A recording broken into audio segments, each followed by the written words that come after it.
Hello and welcome to this IFT research call.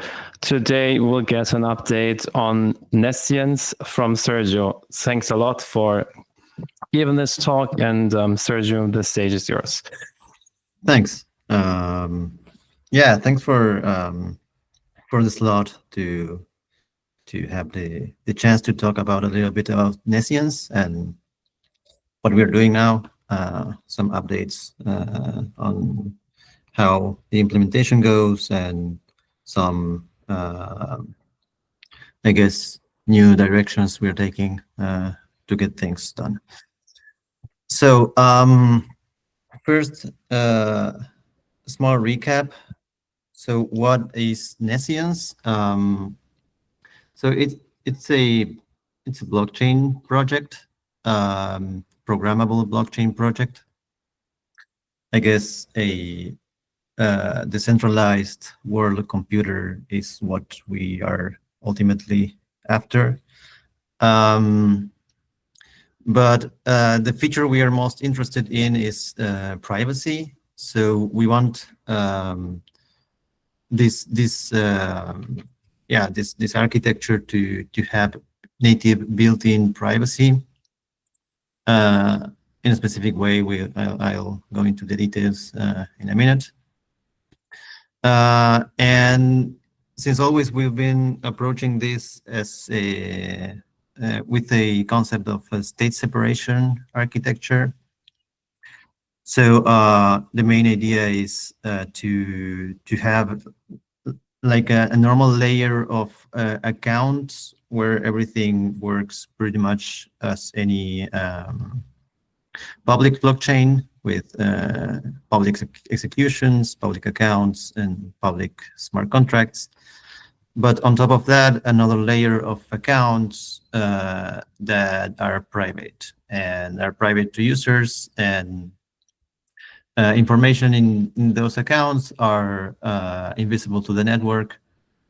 But nevertheless, what we want to achieve is a system where all these accounts, independently of at which layer they sit, they can interact, and executions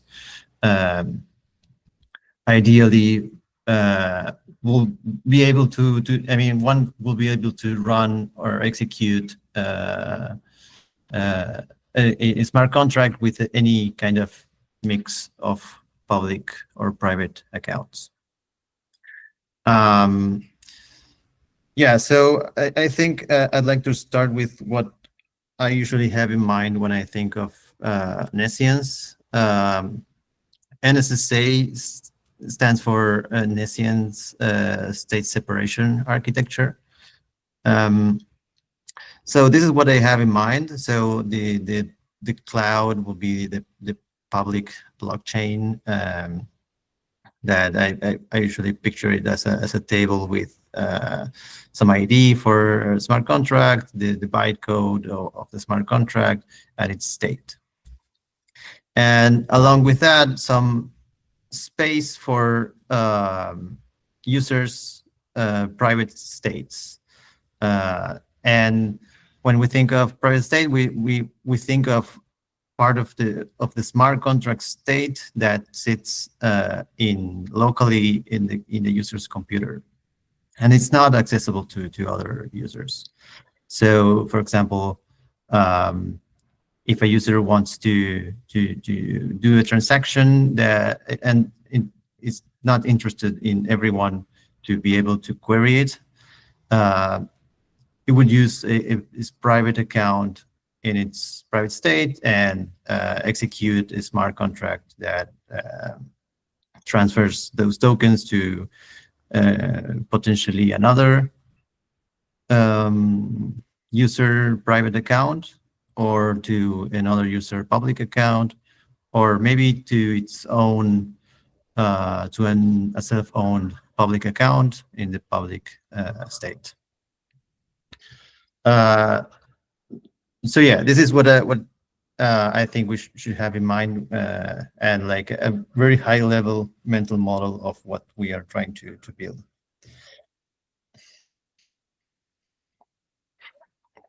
So About the privacy features, there are other projects that are already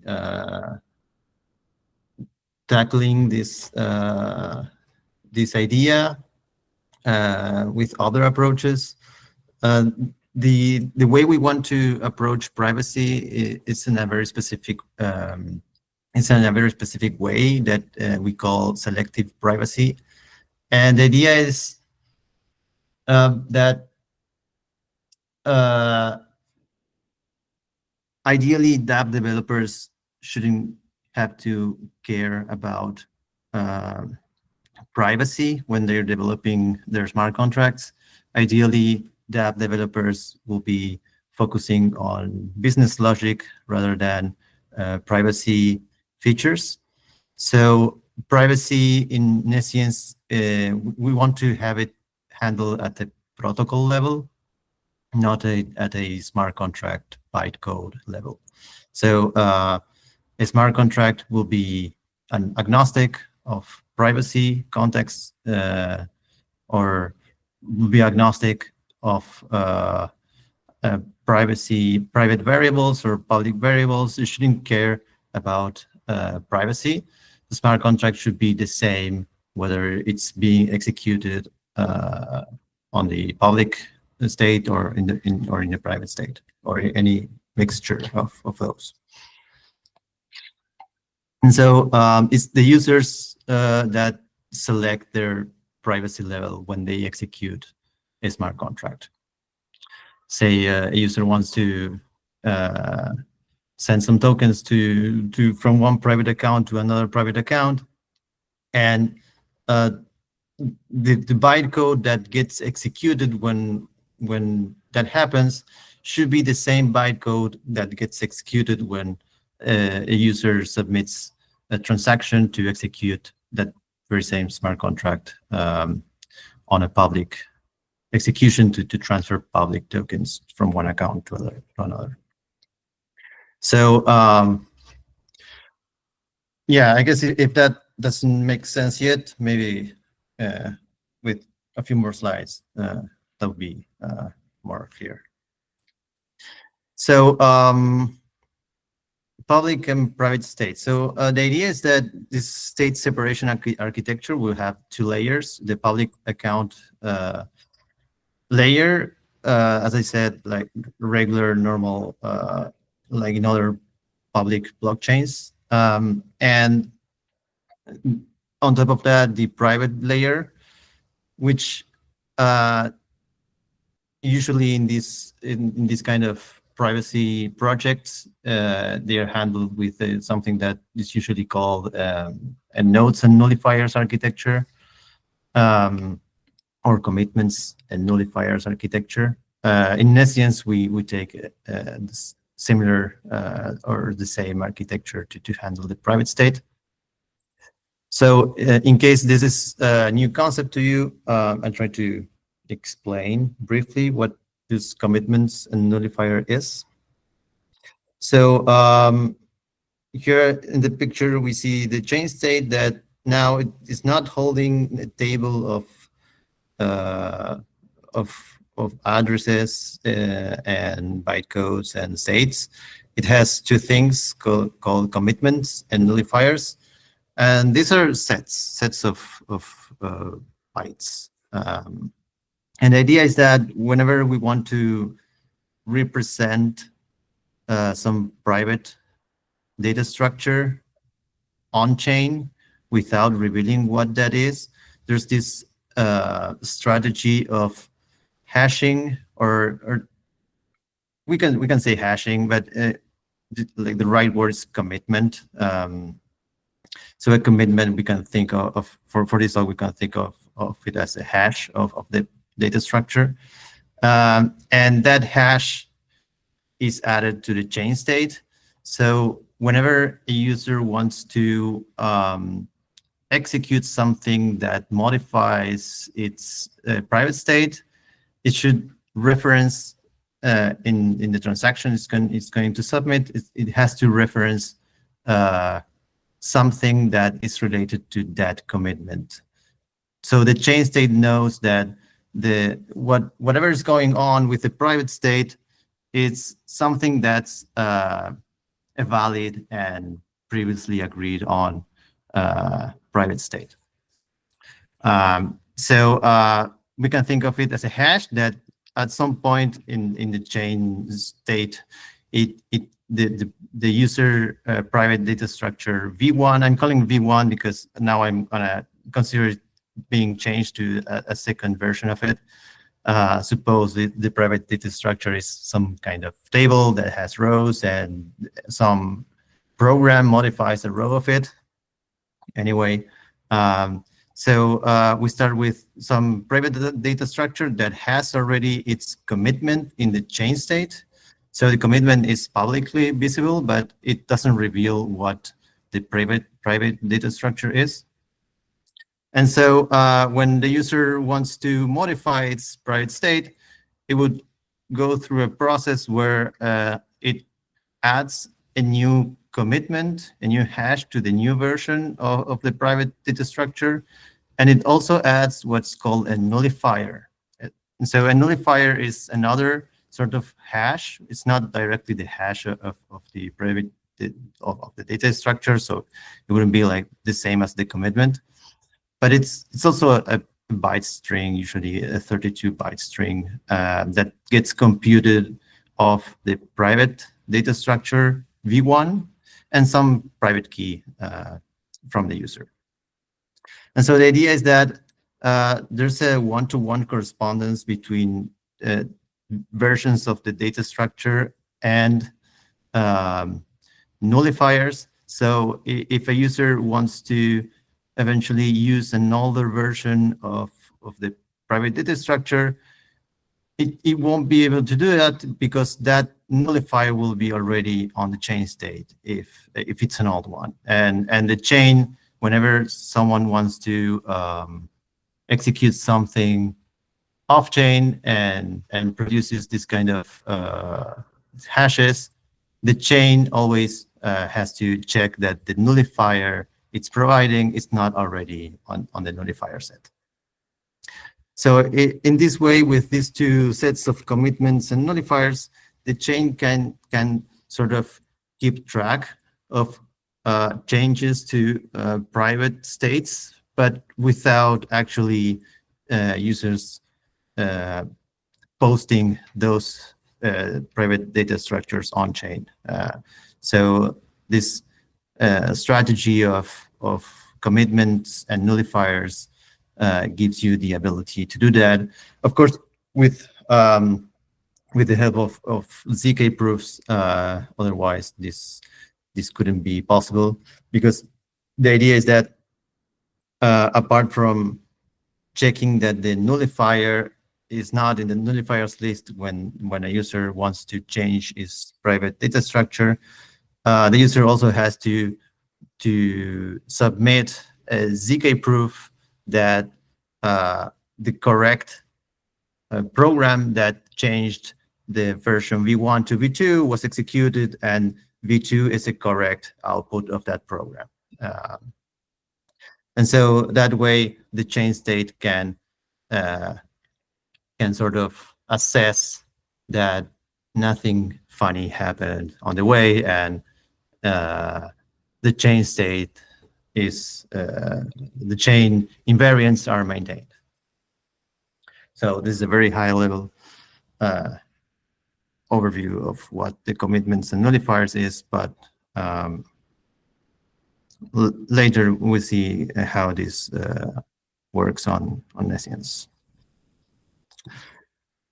So the mental model includes those commitments and nullifiers. So our chain state will have the usual table with public states of smart contracts, and along with that also a set of commitments and a set of nullifiers that keep track of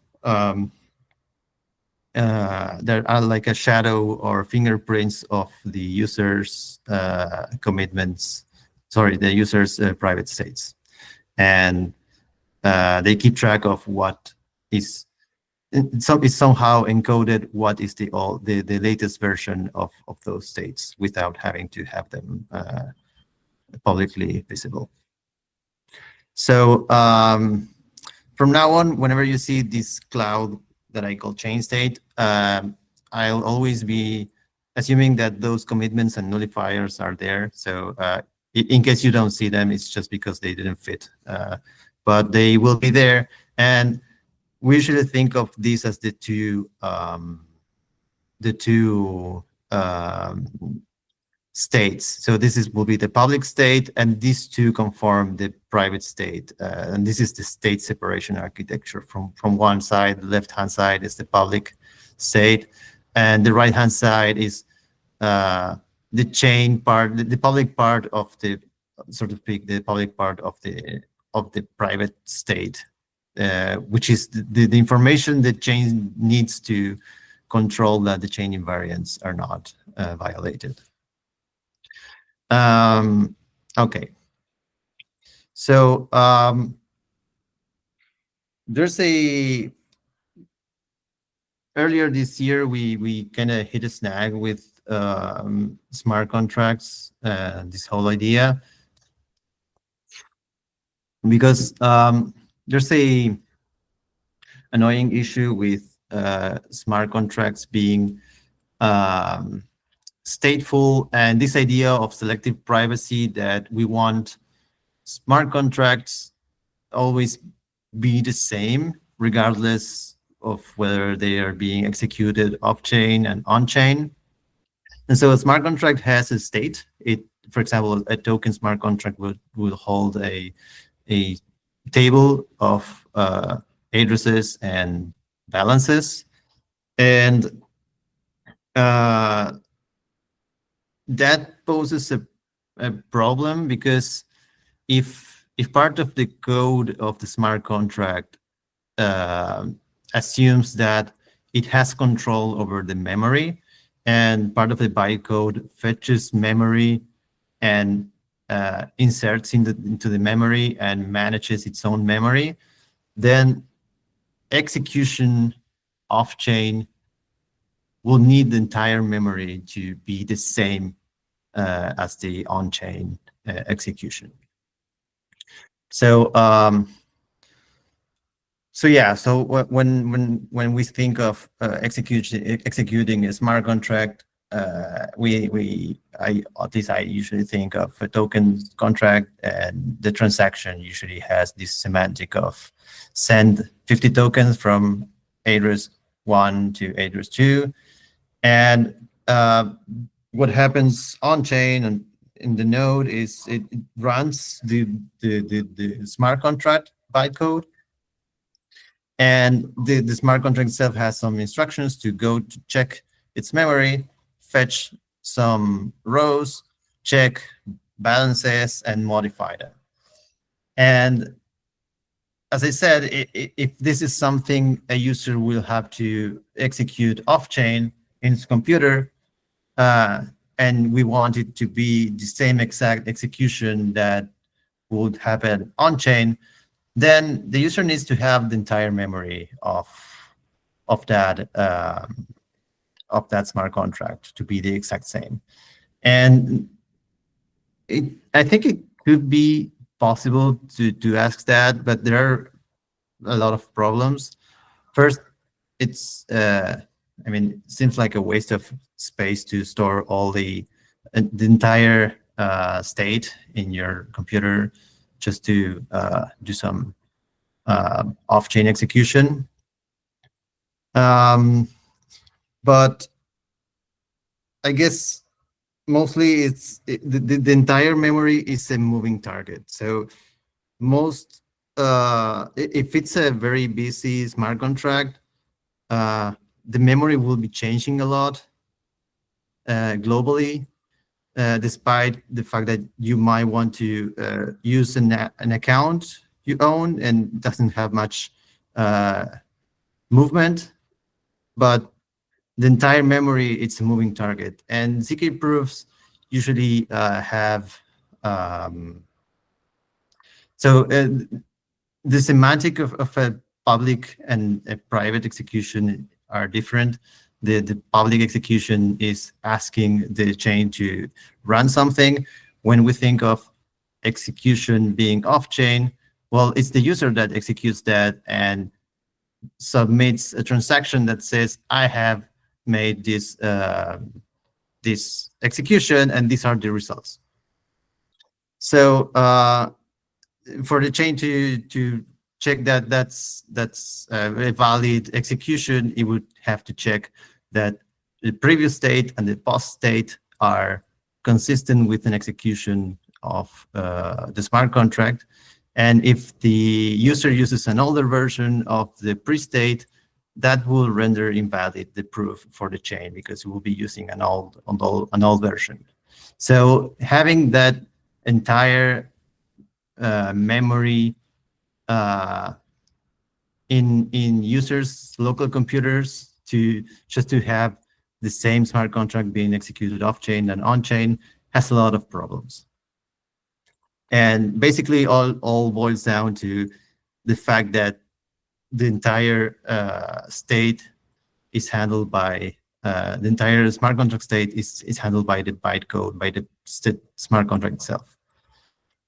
And well, in case that's the case, right? There are projects that have different approaches, but what I'm thinking right now at like an Ethereum approach, where the bytecode will be fetching and managing its own memory. So this was one of the problems we had. Stateful smart contracts are not friendly for off-chain execution. An execution off-chain will need to access the full memory to be identical to on-chain executions with all the problems I tried to describe.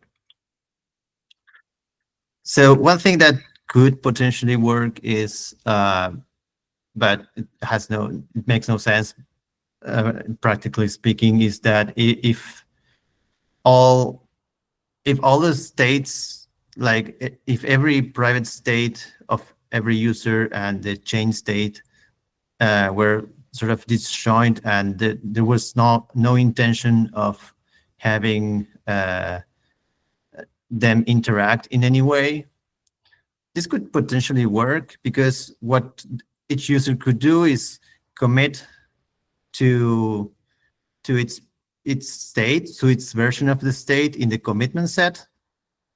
And every time the user wants to run the smart contract, it just runs with its own state and submits a transaction that says, okay, this is the new commitment for the new version of my state.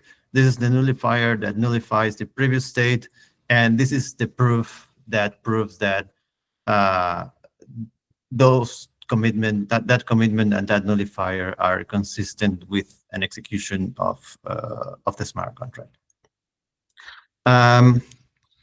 But the problem is we usually don't want things to be isolated in this way. As long as one user wants to transfer some tokens to one of these spaces to another, that approach doesn't work anymore. So it doesn't work, but it kind of goes in the direction we want, because what we are actually doing is something like this, but pushing it to the limit.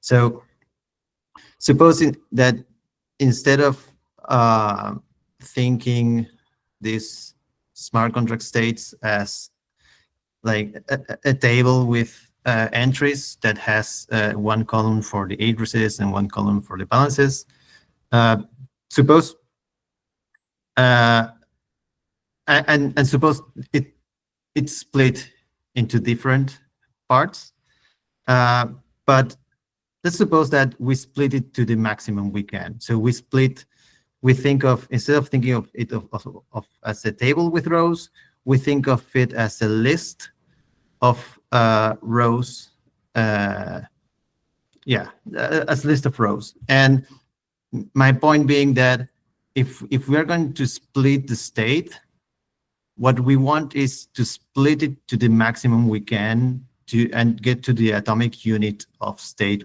that we can, in such a way that every smart contract state can be thought and modeled as a list or union of those units. That's an idea that can work, and that's actually something we are doing, or something like that. So let me, if that doesn't mean anything to you, that's fine. I try to explain it with a different angle. So we are, so what we're doing now is for the public state, we are taking an approach heavily inspired by how Solana models accounts. So in Solana, everything is an account, and an account is a data structure that has it's like a small, you can think of it as a small JSON that has an owner and a data and a balance and stuff like that. And everything is an account in Solana. And that's like the smallest piece of state you can handle. And the idea is that programs don't manage their memory. So programs are, instead of being stateful, they're stateless. So that means that the programs are deterministic functions that take some inputs and produce some outputs, and they always produce the same outputs for the same inputs. They don't have any kind of memory or static variables, or the bytecode doesn't have any kind of fetching a memory that's persistent across calls. So the idea is that programs are not any kind of program. They take always accounts as inputs and some instruction data, and they output accounts. Actually, in Solana, I think they have a slightly different approach where programs mutate the accounts. You inject them as inputs. For our purposes, it's easier to think of the program as a function that takes accounts as inputs and produces accounts as outputs, with the meaning, the semantic meaning that each account in inputs correspond to an account in the output, and the account in the output is the result and modification of the input account.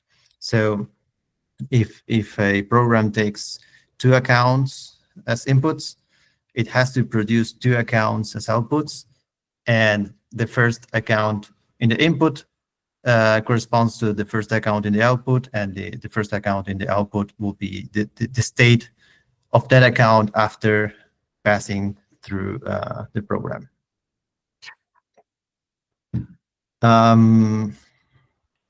So yeah, so this way we get rid of this annoying problem of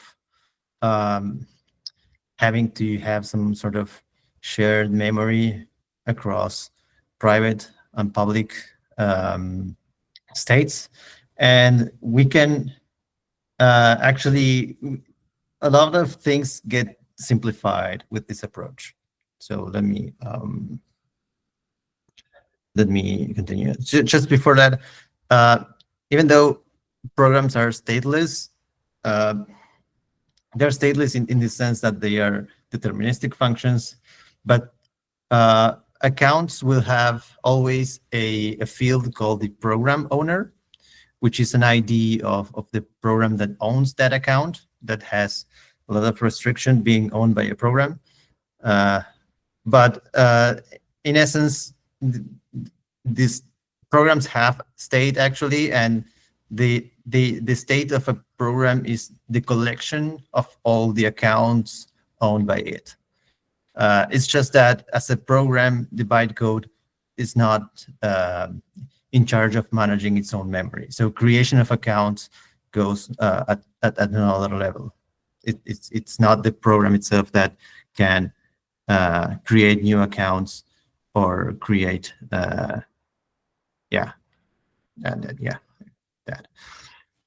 So a few pictures. So accounts, as I said before, we can think of it as a JSON, has a program owner, and has some data field. And now our chain state, instead of being a list or a table with smart contract IDs and smart contract bytecodes, and for each smart contract, a self-managed memory, the chain state is just a collection of accounts. And everything has to be modeled under this primitive of the account.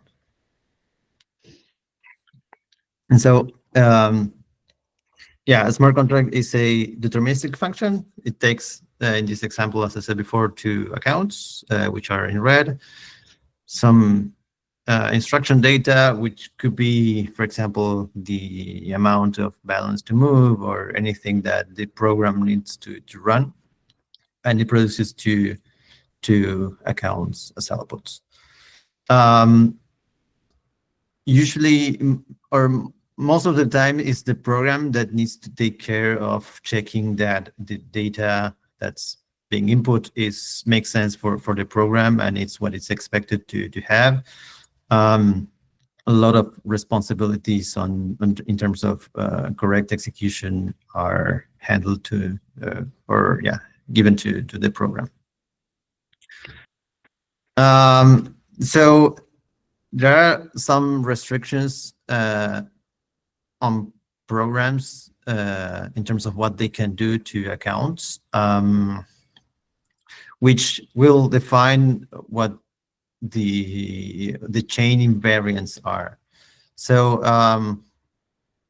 since in the other approach where programs manage their own memory, there's something implicit that a program cannot inject some memory into another program's memory. Can inject something into another program's memory. So this is something we want to keep.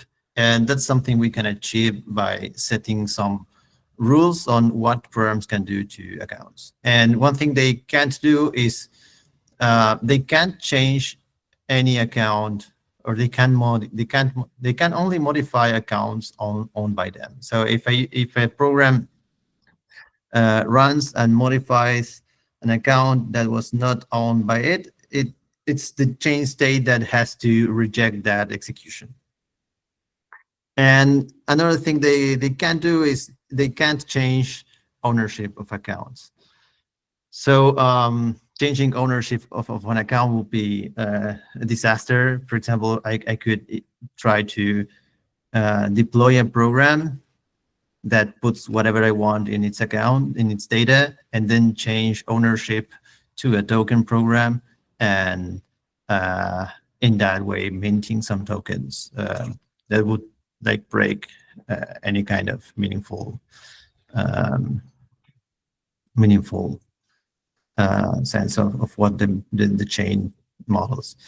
So there are a lot of other restrictions on what can programs do, but I think these two are give a good picture of what programs can do and why. So yeah, programs can only change their own accounts and can change ownership. So yeah, in SSA we have 2 types of transactions. One is for public only normal transactions where a user wants to execute a smart contract on some public accounts, and there's nothing fancy we have to do with that. So we have a specific transaction to do that. They look pretty much like a transaction in Solana looks like. Very simplified. I'll talk a little bit about that later, but if you're familiar with Solana, public transactions will be very much like a transaction in Solana, which a transaction in Solana has a body where you, or a message where you put the addresses of the accounts you want to, your execution is going to touch, and you include the programs you want to invoke and instruction data, and yeah, that's what the transaction is. The chain takes that transaction and fetches the accounts and executes the program.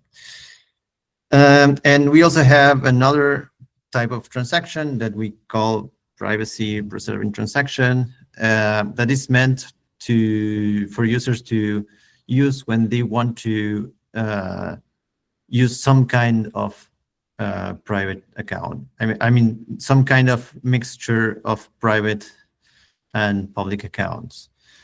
I guess if there's at least one private account being involved in an execution, a user needs to use a privacy preserving transaction. And they have like different semantic meanings. The public transaction is like a request to execute a program. And the privacy preserving transaction is rather different. It's more like a claim. It's something like, I ran this program off-chain on accounts A1 and A2, and here are the effects of such execution. And yeah, as I said before, privacy preserving transactions will always contain a ZK proof that all of that was executed correctly for the chain to validate and assess. So yeah, so going back to the mental model, including this account idea. So this little icon of a file is an account, and the chain state now contains a table that only has addresses and accounts, and the commitments and nullifiers. And so user space will be pretty much like that. It will contain a list of accounts. And so the commitments will be hashes of those private accounts, and nullifiers will be the nullifiers of older versions of an account. So when a user executes a program in a privacy preserving transaction, it will modify one of its private accounts. And in that process, for the transaction to be valid, the user has to submit, along with the proof and the public state changes, the commitment to the new version of its private account and a nullifier of the older version of that private account. And the proof has to be a proof of the claim that that commitment and that nullifier and all of those public state changes are consistent with a correct execution of that program. Okay, so maybe a bit repeating what I said before. So a public transaction looks like this.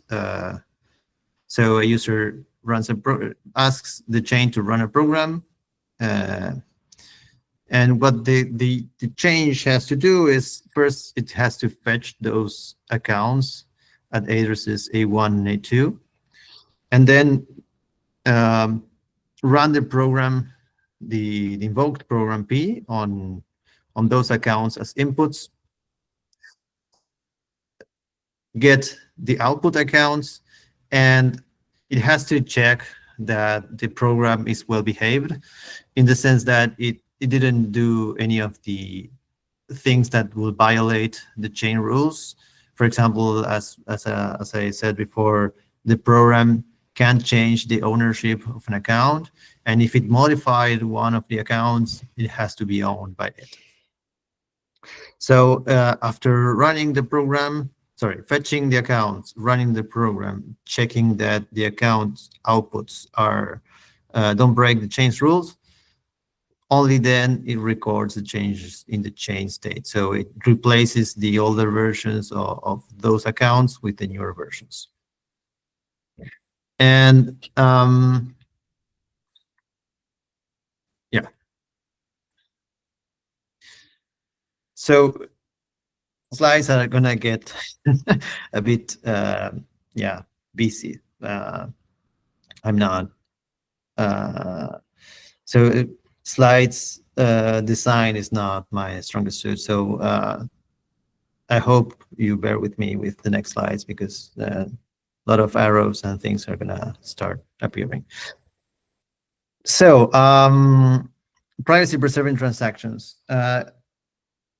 One problem, or at least one challenge with privacy preserving transactions, is that the things that the chain can assess by its own for public transactions, like checking that the program is well behaved, that is not something it can do for privacy preserving transactions. We need a mechanism by which the chain, when it verifies whatever ZK proof it receives, that proof is it proves that not only the program was executed correctly, but it's a well-behaved program that didn't change any of the program ownerships, or it only changed its own accounts. So we have a sort of nested executions in the privacy preserving transaction. So the user first has to run the program on some accounts, but it then has to run another program on top of it that will check all these rules that we were talking about. So that outer program, so to speak, is something that we are calling now the privacy preserving execution circuit. Bit of mouthful, but it's a program. I'm calling it a circuit because I don't want it to get confused with a program like a smart contract. It's a circuit that has a very specific purpose. That is to check that nothing funny happened with that private execution. So the user, after running the smart contract or the program, it runs this privacy preserving execution circuit, which will check that the output accounts are valid for P and they don't break the chain's invariance. Whenever then the user will submit a transaction that includes a lot of information. That information will carry the meaning of I am the user that executed program P, and here are the effects of that execution, and here's a ZK proof that nothing funny happened. So what the chain sees is a bunch of proposed changes to the public part of the state, some commitments, some nullifiers, and the ZK proof, and it will verify that that proof is a valid proof of that specific circuit. it's a valid proof of the privacy-preserving execution circuit. That program is a specific program that has all these claims baked in. It not only has is a proof that the program P was executed correctly, but it also has all these checks of the change invariants also performed. So by checking that on the CK proof, the chain knows that all that information it received, it makes sense, and it doesn't break the change rules. And so if that ZK proof is validated, then it records the public effects in the chain state and continues. Okay. So let me try to sort of walk you through an example of how would this look like. So yeah, so in the user space, user one space, we see what the user will be having it locally in its computer. That's an account that's owned by that program, 1, 2, 3, 4. That I'm assuming that's the token program. And it has some data that says that balance is 10, and it corresponds to token A. And so before submitting the execution, the transaction, the user needs all the information it needs to execute the program. And the idea is that in this example, user one is trying to send 2 tokens from its private balance to the public balance of account at address A1. So it's trying to transfer 2 tokens from here. I don't know if you see my mouse, hope so, but I'm pointing at the balance of the private account that says 10. So the idea is that in this example, it will try to transfer 2 tokens from that balance to add them to the balance of account at address A1. So the result after this should be that user one has a new private account changed with the balance changed from 10 to 8, and the public account at address A1 should have its balance changed from 37 to 39. And some commitments and nullifiers will be added along the way. So yeah, so user needs the accounts to do that. So it first needs to fetch the public account from the chain. So assume that it can query that information and downloads that account. And then locally, if it doesn't have the program bytecode, it has to fetch it too. And then it runs the program with its own private account, and the public account, it downloaded from the chain. Runs the program and yeah, gets 2 accounts as outputs. And then runs that specific program, the privacy-preserving execution circuit, that will check all the invariants and stuff like that. So yeah, after that, it submits the transaction. The transaction will contain the public account at address A1, the new version of that account. So the transaction will contain this information, which is what user one wants to change from the public state.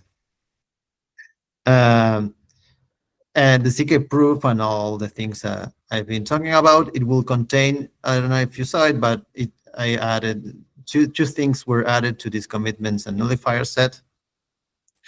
And after the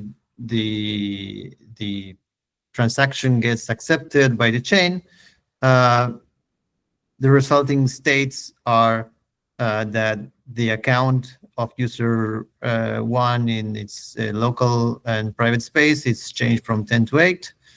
And yeah, the balance in the public is changed from 37 to 39. And I'm writing here the older version. So the account with the cross, the red cross, represents the old version of this account, the one with 10 tokens, and that's the one we need to nullify. So a nullifier will get computed to this for this old version, and the commitment will be computed for this new version. And that nullifier and that commitment are also part of the transaction. And when the chain accepts the transaction, it adds the commitment and the nullifier. And so one of the other things that the chain checks before accepting the transaction is that the nullifier that's being presented to it is new. It doesn't have that nullifier yet. So if this user wants to sort of double spend or reuse another version, this other version of his account, it won't be able to do so, because any other transaction that uses this account will have to provide this same nullifier, and that nullifier is already registered on chain. So any other transaction trying to add that nullifier would get rejected. Yeah, okay. So this is how a transaction, a privacy preserving transaction with the mixture of a public account and a private account sort of works. There are a lot of details I'm not including here, but this is like a high level view of what of how we are designing things right now.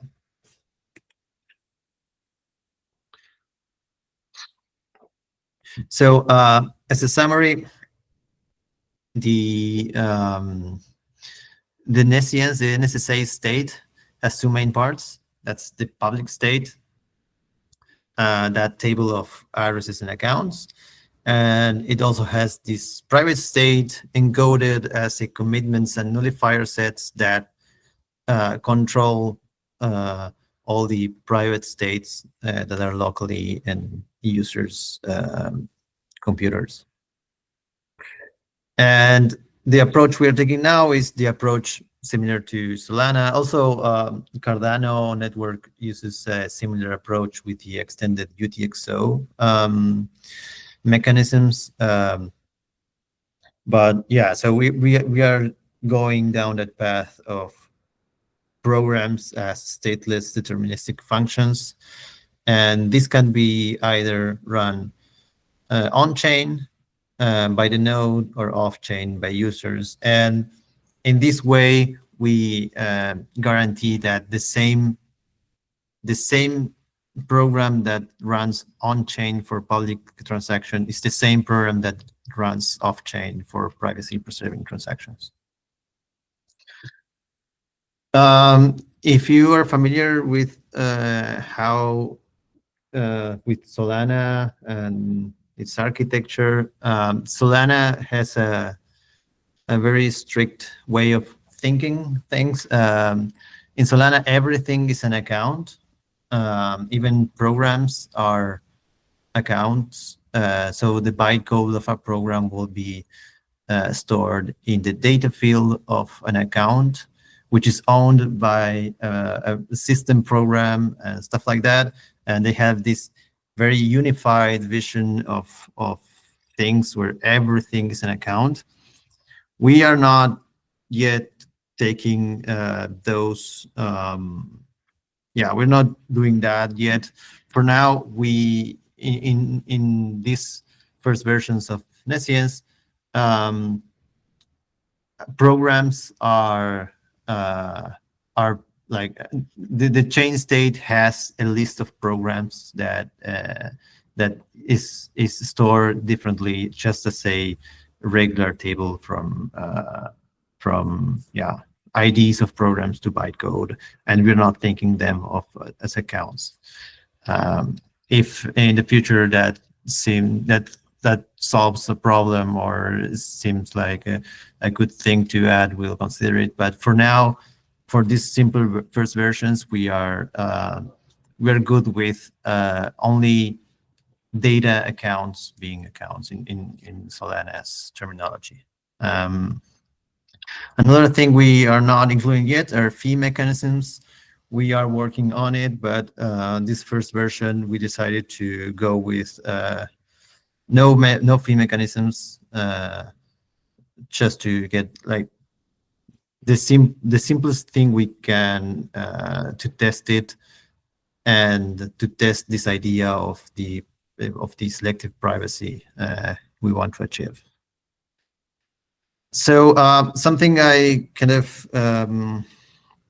went over is that account creation is kind of tricky, but if you're familiar with Solana has a program that's specific for creating new accounts.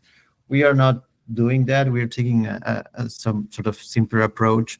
We assume that accounts are either claimed by some program or not. If an account is not claimed by a program, it can be claimed, and we have a specific way of knowing if an account has been already claimed by a program or not. Basically, if the program owner is set to all zeros, it's not claimed yet. And if a program tries to modify a non-claimed account, part of these chain rules are that that account needs to be completely zeroed, and right after the execution, that account would be set to be owned by that program. So we have this simple mechanism that works for now. And we are not yet working on program cross-calls, so our transactions are simple, a single execution or a single invocation of a single program. And we haven't yet worked on mechanisms for programs to call other programs. That's something, I guess, for next quarters. So just to wrap up, this is where we stand today. In terms of implementation, we have a public state implemented as a sort of hash map from addresses to accounts. We have our private state implemented as a commitment set and nullifier set. Just a small word on commitment set. Part of the CK proofs have to prove is that commitment nullifiers nullify previous versions of something, which means that they have to prove that they nullify something that's already in the commitment set. And for that, we need an authenticated data structure for the commitment set, because we need to a cryptographic primitive that allows us to prove that something is in a set. And so we were using Merkle trees for that. And it says here unoptimized because all this right now is implemented as something that will be in memory in the node, in the sequencer. And we have to upgrade it to something that it's stored in the hard drive. So these are all like the first versions of things, but we do have a public and a private state implemented. We have the privacy preserving circuit. For all things zero knowledge, we are using RISC-0. So whenever you saw bytecode, that is a RISC-V bytecode. Actually, it's what RISC-0 calls RISC-0 binary format, but it's built on RISC-V bytecode. But yeah, all of our programs are RISC-0, are what you get when you compile a Rust program to RISC-V. So in terms of what programs we implemented an authenticated transfer program. So that's a program that handles like regular normal balance transfers, checking that the owners or the senders have authorized that transaction. We are working on 2 more programs. One is what we're calling the Piñata program, which is sort of like a dummy program whose accounts have balance, and they also have a data field with a challenge that when a user solves it, the program will transfer that balance in the accounts of the Piñata program to the winner account. That can be used as a faucet. And it's like the first of our programs that uses the data field. And we are working also on a token program to have like custom tokens deployed by users. So far, we are working with a centralized sequencer. Decentralization is something for next quarters. The idea is also, so how does this fit into the larger IFT picture? The idea is that Nescience will eventually be a sovereign rollup in Nomos. So right now we are working with a centralized sequencer, but the idea is to go down that path of decentralization and compatibility with Nomos ecosystem. And in terms of how we interact with our testnet, we are working on a command line interface wallet that can right now handle public transactions, but we're working on supporting privacy-preserving transactions. But yeah, this is the state of things as of today. So yeah, thanks. This is all I have to share today.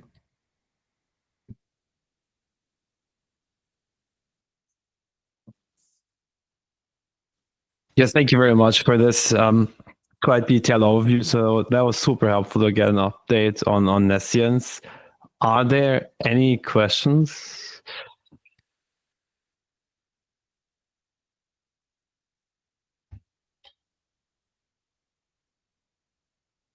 So maybe give the audience some time. Like one thing I wanted to ask is regarding the accounts. How are they stored efficiently? Because if the program outputs a new account with one data field updated, like how is that stored to make it efficient? Sorry, could you repeat the question? So when the program outputs a new account, how are these accounts? How is the data persisted on nodes efficiently? Because you might just mutate one variable there. Right now, accounts are stored in a hash map from addresses to accounts, but programs don't actually create new accounts. They just modify them. So yeah, not sure if I answered your question, but right now the public state is a map, it's a dictionary from addresses to accounts, and an execution will fetch items from there, execute the program, and then write to that dictionary with the updates. Yeah, thank you. That clarifies. Because it's just a kind of, with the abstract explanation, it might have looked like data actually gets duplicated. No, Thank you. Yeah. And we assume, so the hash map actually doesn't store all the accounts. It just stores the non-default accounts, those accounts that have already been claimed by some program. When a user mentions or submits a transaction that tries to use an unclaimed transaction, an unclaimed account, that account won't be in the hash map, but it will be treated like with default values. Yes, thank you. No. Any other questions at this stage?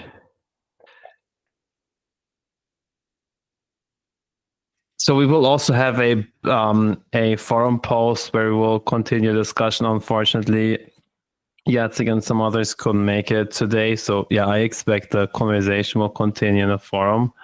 One more like general question that sometimes comes up is just you already kind of started talking about this, but maybe a bit more regarding unique selling points of Nescience and why we're actually building it, just for the broader audience. I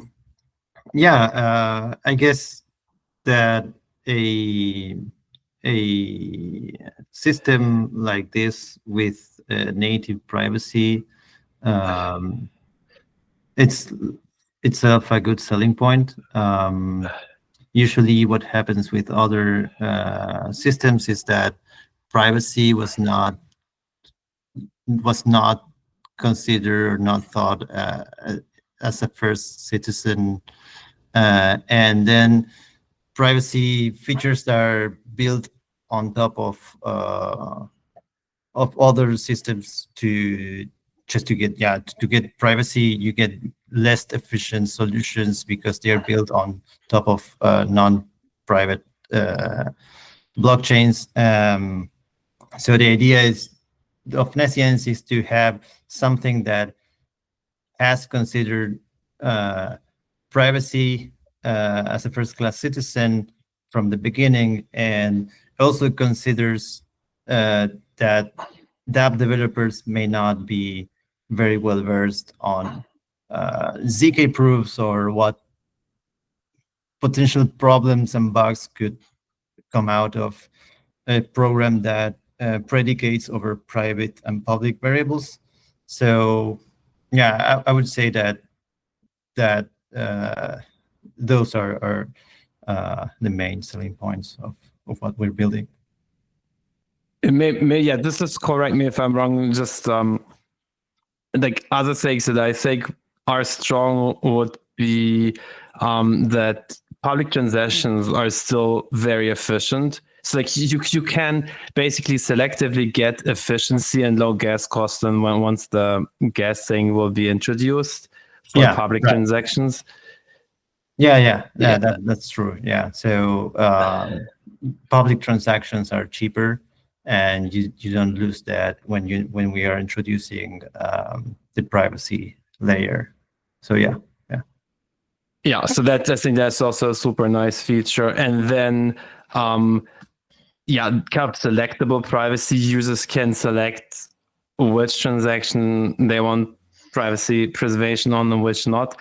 But so that might also seem scary to some users that have to explicitly do this, but that also means that dApp developers can do that and expose it in very simple terms to the less inclined users. Like dApps can make these decisions, and again, correct me if I'm wrong.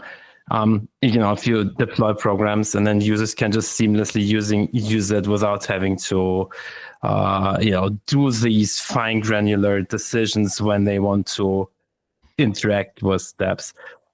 I agree. I guess like the user interface, a good user interface is way in the future. So yeah, definitely a good user interface is needed for users to not like mess up with their private accounts. But I agree with what you said. Yeah, and we are also again, this is long-term roadmap, but also working on a developer tooling within IFT and Logos in specific, so that developers can work on dApps that use these features in a very comfortable way and then deploy them on top of Logos infrastructure. And then, we will have Nescience as a sovereign zone on Nomos, and Nomos is the settlement. Mm-hmm. Yeah, but if there are any more questions coming up, or somebody listening to this or watching this on YouTube, feel free to join the discussion, the forum, and reach out. So one last time, I'm asking if there are any questions came up while we had this discussion. And if not, then thanks again, Sergio. That was very, very helpful. Yeah. Very informative to get this overview. And we will hopefully see you all in the next iteration of the IFT research call. Thank you very much. Sure. Thank you. Thank you.